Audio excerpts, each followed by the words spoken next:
Sir നമസ്കാരം. നമസ്കാരം. കേരളത്തിൽ ആരായിരിക്കും മുഖ്യമന്ത്രി എന്നുള്ള ആശങ്ക ഇപ്പോഴും തുടരുന്നു. ഒരു സിനിമയിൽ തേങ്ങ ഉടക്കി സ്വാമി എന്ന് ജഗദീഷ് കുമാർ നെടുമുടി വേണുവിന്റെ കഥാപാത്രത്തോട് പറയുന്ന മിഥുനം ആണ് ചിത്രം തന്നെ ഓർമ്മ. അങ്ങനെ ഒരു സന്ദർഭമാണ് ഇപ്പൊ ഓർമ്മ വരുന്നത്. തെരഞ്ഞെടുപ്പിന്റെ ഫലപ്രഖ്യാപനം വന്ന് 10 ദിവസം കഴിഞ്ഞിട്ട് തേങ്ങ ഉടയ്ക്കപ്പെട്ടിട്ടില്ല. ഇന്നുടയും എന്നാണ് പറയുന്നത്. ഇപ്പോ സോണിയാഗാന്ധിയും മല്ലികാർജുൻ ഖാർഗെയും രാഹുൽ ഗാന്ധിയും ചേർന്ന് സോണിയയുടെ വസതിയിൽ ചർച്ച നടക്കുന്നു എന്നാണ് മനസ്സിലാക്കാൻ കഴിയുന്നത്. കേരളത്തിൽ നിന്നുള്ള മുതിർന്ന നേതാക്കന്മാരും MLA-മാരും എല്ലാം 2-3 വട്ടം ചർച്ച അവിടെ പൂർത്തിയാക്കിയിരിക്കുന്നു. എന്നാൽ കേരളത്തിലെ രാഷ്ട്രീയ സാഹചര്യം കൃത്യമായ രീതിയിൽ രാഹുൽ ഗാന്ധിയെ ധരിപ്പിച്ചിരിക്കുന്നത് കെ മുരളീധരൻ എന്ന നേതാവ് തന്നെയാണ്. അദ്ദേഹം മറ്റാരും പറയാത്ത ചില കാര്യങ്ങൾ രാഹുൽ ഗാന്ധിയെ ധരിപ്പിക്കുകയുണ്ടായി. അതായത്, ഒന്നാമത് MP ആയ ഒരാൾ നിയമസഭയിലേക്ക് മത്സരിക്കേണ്ട എന്നുള്ളൊരു നിയമം നിലവിലുള്ളപ്പോൾ MP സ്ഥാനം രാജിവെച്ച് ഒരാൾ മുഖ്യമന്ത്രി ആകേണ്ടത് എന്താണ് സാഹചര്യം? അതും തെരഞ്ഞെടുപ്പിൽ മത്സരിക്കാത്ത ഒരാൾ. കോൺഗ്രസിന്റെ ലോക്സഭാ കക്ഷി നിലനിൽക്കുമ്പോൾ ഒരു MP-യെ നഷ്ടമാകുക എന്ന് പറഞ്ഞാൽ അത് വലിയ തലവേദന തന്നെയായിരിക്കും. ഇനി MP സ്ഥാനം രാജിവെച്ച് KC വേണുഗോപാൽ കേരളത്തിന്റെ മുഖ്യമന്ത്രി ആകേണ്ടതിന്റെ രാഷ്ട്രീയ അടിയന്തര സാഹചര്യം എന്താണ് എന്നുള്ളത് കൂടി കെ മുരളീധരൻ ചോദിക്കുകയുണ്ടായി. മാത്രമല്ല, ഇനി ഏതെങ്കിലും കാരണവശാൽ ഹൈക്കമാൻഡ് അത്തരത്തിലൊരു തീരുമാനത്തിലേക്ക് പോവുകയാണെങ്കിൽ KC വേണുഗോപാൽ ഇരിക്കൂറിലോ മറ്റേതെങ്കിലോ മണ്ഡലത്തിൽ നിന്ന് ഒരുപക്ഷെ തെരഞ്ഞെടുക്കപ്പെട്ടേക്കാം. എന്നാൽ ആലപ്പുഴയിൽ നിന്നും MP സ്ഥാനം രാജിവെക്കുന്ന KC വേണുഗോപാലിന്റെ MP സ്ഥാനം ഒരു കാരണവശാലും കോൺഗ്രസിന് വീണ്ടെടുക്കാൻ സാധിക്കില്ല. കഴിഞ്ഞ തവണ അവിടെ നല്ല രീതിയിൽ വോട്ട് പിടിച്ച 3 ലക്ഷത്തിലധികം വോട്ട് പിടിച്ച ശോഭാ സുരേന്ദ്രൻ അവിടെ വീണ്ടും ജയിക്കാനുള്ള സാധ്യതയുണ്ട്. ഈ വിവരം രാഹുൽ ഗാന്ധിയെ മുരളീധരൻ അറിയിക്കുകയുണ്ടായി. അതായത്, ജനവികാരം മാനിക്കാതെ ഒരു തരത്തിലുള്ള തീരുമാനങ്ങളും ഹൈക്കമാൻഡ് കൈക്കൊള്ളരുത് എന്നാണ് മുരളീധരൻ വ്യക്തമാക്കിയത്. എന്താണ് സാറിന് ഇതിൽ പറയാം? പുനർവായന എന്ന വീക്കിൽ ഞാനൊരു ലേഖനം എഴുതുകയുണ്ടായി.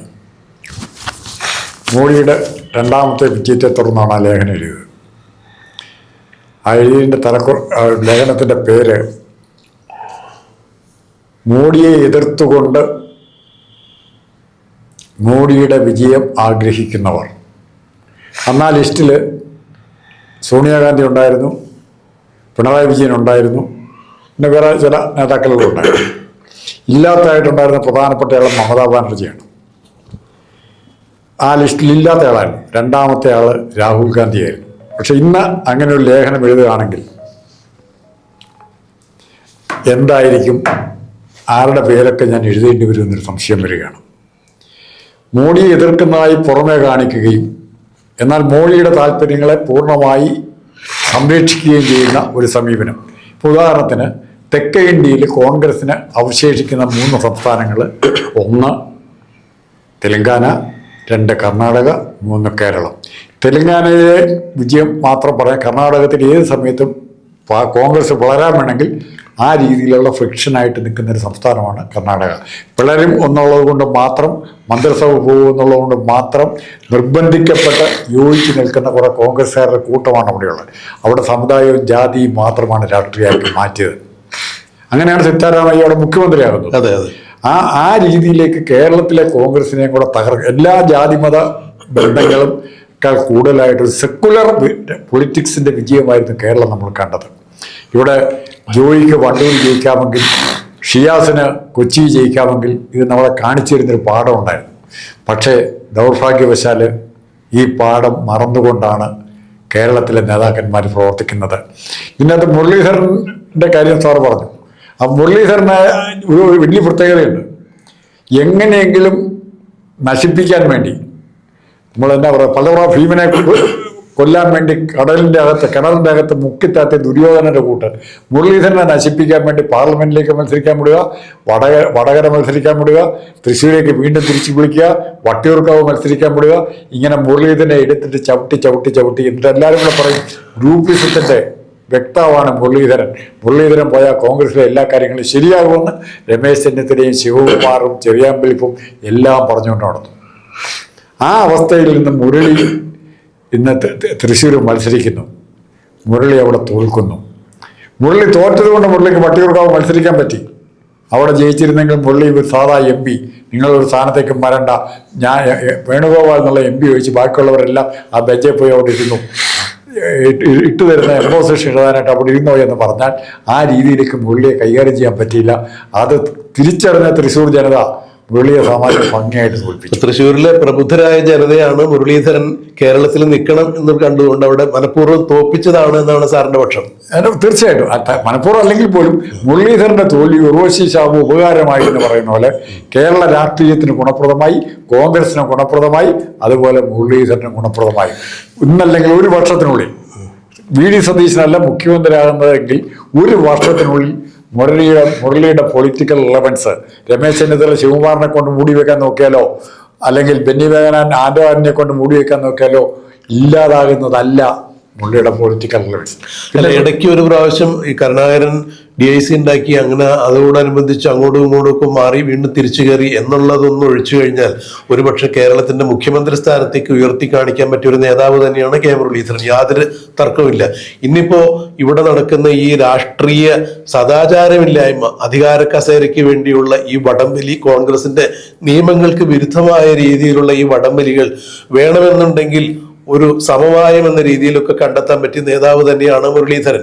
ഇവിടെ ഈ 4ാമത്തെ ശീർഷയിലേക്ക് പോകാം. അതെ, ഇവിടെ കൃത്യമായ രീതിയിൽ ഇതിനൊരു നിലപാട് പറഞ്ഞിരിക്കുന്ന ആള് മുരളീധരൻ തന്നെയാണ് എന്നാണ് എൻ്റെ പരിമിതമായ രാഷ്ട്രീയ ബോധത്തിൽ നിന്നുകൊണ്ട് എനിക്ക് പറയാൻ സാധിക്കുക. കാരണം എവിടെ നിന്നൊരാള് തെരഞ്ഞെടുക്കപ്പെടും എന്നുള്ളതിന് ഏറെ പ്രാധാന്യം കൊടുക്കുമ്പോൾ കയ്യിലുള്ള ഒരു സീറ്റ് പോകുക, അതും MP സ്ഥാനം പോകുക എന്നുള്ളത് ഇപ്പോഴത്തെ രീതിയിൽ കോൺഗ്രസിന് അത് താങ്ങാനുള്ള ഒരു രാഷ്ട്രീയ ആരോഗ്യമില്ല എന്ന രീതി തന്നെയാണ് മുരളീധരൻ ചൂണ്ടിക്കാണിച്ചത്. മാത്രമല്ല, കേരളത്തിൽ എന്ത് അടിയന്തരാവസ്ഥയാണ്, എന്ത് രാഷ്ട്രീയ അടിയന്തരാവസ്ഥയാണ് മത്സരിക്കാത്ത KC വേണുഗോപാലിനെ കേരളത്തിൽ മുഖ്യമന്ത്രിയാക്കേണ്ടത് എന്ന് കൃത്യമായി തന്നെ അദ്ദേഹം രാഹുൽ ഗാന്ധിയുടെ മുമ്പിൽ അവതരിപ്പിക്കുമ്പോൾ ഇത് എന്തുകൊണ്ടാണ് രാഹുൽ ഗാന്ധി അടക്കമുള്ള ഹൈക്കമാൻഡിന് മനസ്സിലാകാൻ കഴിയാത്തത്?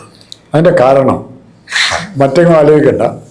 കേരളത്തില് ഹൈക്കമാൻഡിന് പീഡിപ്പിക്കാൻ പറ്റാത്തതായിട്ടുണ്ടായിരുന്ന 2 നേതാക്കന്മാരെ, ഒന്ന് K കരുണാകരൻ, ഒന്ന് ഉമ്മൻചാണ്ടിയാണ്. ഈ 2 പേരെയും കൂടെ ഒഴിവാക്കാൻ വേണ്ടി ഹൈക്കമാൻഡ് ഇതുപോലെ തന്നെ ഒരു ബുദ്ധി പണ്ടെന്ന് പ്രയോഗിച്ചതാണ്. ഉമ്മൻചാണ്ടിയെയും കരുണാകരനെയും ഒഴിവാക്കി ശ്രീമാൻ ആന്റണിയെ, കേന്ദ്രമന്ത്രിയായിരുന്ന ആന്റണിയെ കേരളത്തിലേക്ക് മുഖ്യമന്ത്രിയാകാൻ വിട്ടു. അന്ന് തൊട്ടൊരു പക്ഷേ കോൺഗ്രസിൻ്റെ തകർച്ചയും തുടങ്ങുന്നുണ്ട്. അത് പിന്നീട് പറയാം, വിശദമായി പറയേണ്ട കാര്യമാണ്.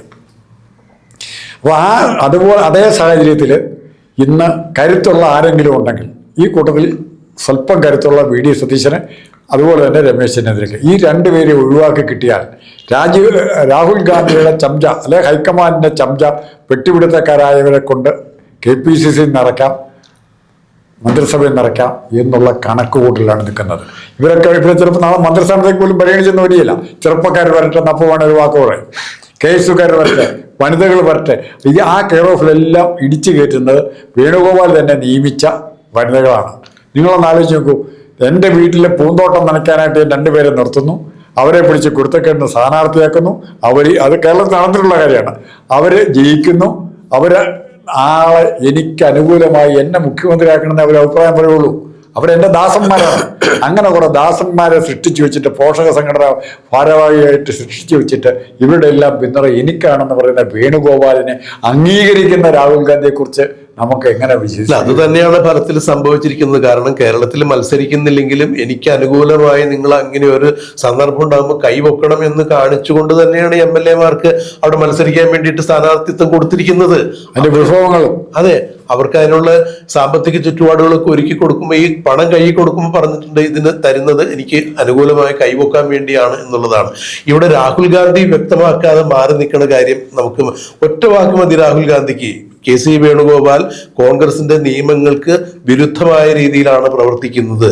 അതായത് MP-മാർ മത്സരിക്കേണ്ട എന്നുള്ളൊരു നിയമം നിൽക്കെ K സുധാകരൻ മത്സരിക്കാൻ വേണ്ടി ഒത്തിരി ശ്രമം നടത്തുകയും 4 ദിവസം സ്ഥാനാർത്ഥിത്വ ചർച്ചകൾ തന്നെ വഴിമുട്ടി നിന്ന ഒരു സാഹചര്യം ഉണ്ടായി. എന്നിട്ട് കെ സുധാകരനെ മാറ്റി നിർത്തി മത്സരിക്കേണ്ട എന്ന് പറയുമ്പോൾ ഇപ്പൊ കോൺഗ്രസിന് ഭരണം കിട്ടുമ്പോൾ പിന്നെ MP സ്ഥാനം രാജിവെച്ച് വേണുഗോപാൽ മത്സരിക്കാൻ വരുന്നത് തീർത്തും രാഷ്ട്രീയ നൈതികതയല്ല, അത് പാടില്ല എന്ന് എന്തുകൊണ്ട് ഹൈക്കമാൻഡായ രാഹുൽ ഗാന്ധിക്ക് വേണുഗോപാലിനോട് പറയാൻ സാധിക്കുന്നില്ല?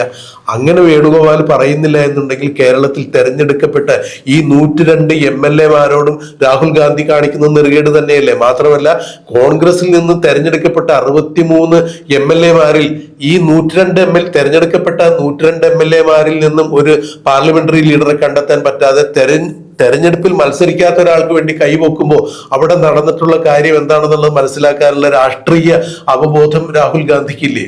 കേരളത്തിലെ ഫ്ലക്സുകളും പ്രചരണങ്ങളും നിർത്തണം എന്ന് പറയുന്ന രാഹുൽ ഗാന്ധി എന്തുകൊണ്ടാണ് വേണുഗോപാലിന് ഇത്തരം ഗൂഢതന്ത്രങ്ങൾ മനസ്സിലാക്കാതെ മിണ്ടാതിരിക്കുന്നത്? അല്ല, ഇത് BJPക്ക് വേണ്ടിയുള്ള നരേറ്റീവ് ഇവിടെ കൃത്യമായി വളരെ ഭംഗിയായിട്ട് പൂർത്തീകരിക്കപ്പെടുകയാണ്. ഇനി ജനങ്ങൾ UDF ഗവൺമെന്റ് അല്ലെങ്കിൽ KC വേണുഗോപാലിന്റെ ഗവൺമെന്റിൽ അസംതൃപ്തി ഉണ്ടാകുന്ന ജനങ്ങൾ സ്വാഭാവികമായിട്ടും തൊട്ടടുത്ത് തന്നെ ഉണ്ടായിരുന്ന പിശാചിനെ ഓടിച്ചിട്ട് വേറൊരു പിശാചിനെ സ്വീകരിക്കാൻ തയ്യാറാകില്ല, CPM-നെ സ്വീകരിക്കാൻ തയ്യാറാകില്ല. ഇവിടെ 3 സീറ്റിന്റെ തിളക്കവുമായി പൊളിറ്റിക്കൽ വിക്ടറിയുമായി BJP നിൽപ്പുണ്ട്. ഈ വോട്ടുകൾ BJPയുടെ പാളയത്തിൽ എത്തിക്കാൻ നടത്തുന്ന ഗൂഢശ്രമം മാത്രമാണ്. അല്ല, 3 വൈകാതെ 30 ആവും. പിന്നീട് അവർ ഭരണം പിടിക്കുന്ന അവസ്ഥയിലേക്ക് 2031 കാര്യങ്ങളൊക്കെ മാറാനുള്ള സാധ്യതയിലേക്ക് അതിന്റെ ഒരു സ്നാപകയോഹനം എന്ന രീതിയിലാണ് ഇപ്പൊ ദൈവപുത്രന് വീതി ഒരുക്കാൻ സ്നാപകയോഹനം വന്നു എന്ന് പറയുന്ന പോലെ ഈ BJPയുടെ കേരളത്തിലേക്കുള്ള വരവ് അറിയിച്ചുകൊണ്ടാണ് ഇപ്പൊ KC വേണുഗോപാൽ കേരളത്തിന്റെ മുഖ്യമന്ത്രി സ്ഥാനത്തേക്ക് വരുന്നത് എന്ന് രാഷ്ട്രീയ നിരീക്ഷകർ ചൂണ്ടിക്കാണിക്കുന്നുണ്ട്. അത് അക്ഷരാർത്ഥത്തിൽ അങ്ങനെ തന്നെ ആകും എന്നാണ് ഇപ്പോ പലരും പല കോണിൽ നിന്ന് സംസാരിക്കുമ്പോൾ മനസ്സിലാക്കാൻ കഴിയുന്നത്. എന്തായാലും ഈ ഒരു സന്ദർഭത്തിൽ മുഖ്യമന്ത്രി ചർച്ചയിൽ ജനകീയ സ്വീകാര്യത കണ്ടറിയാതെ ഘടകകക്ഷികളുടെ താല്പര്യങ്ങൾ മനസ്സിലാക്കാതെ ഹൈക്കമാൻഡ്, അതായത് രാഹുൽ ഗാന്ധിക്ക് ബോധ്യമായ ഒരു അഭിപ്രായം മാത്രം സ്വീകരിച്ചുകൊണ്ടൊരു തീരുമാനമെടുത്താൽ അത് കേരളത്തിലെ കോൺഗ്രസിന്റെ ശവപ്പെട്ടിക്ക് അവസാന ആണിയടിക്കലായിരിക്കും. ആ ആണിയടിച്ചതിന്റെ പൊൻതൂവൽ രാഹുൽ ഗാന്ധിയുടെ തലയിലിരിക്കും, KC വേണുഗോപാലിന്റെ തലയിലിരിക്കും. എന്താണ് ഇക്കാര്യത്തിൽ സംഭവിക്കുക എന്നുള്ളത് നമുക്ക് കണ്ടറിയാം, കാത്തിരിക്കാം.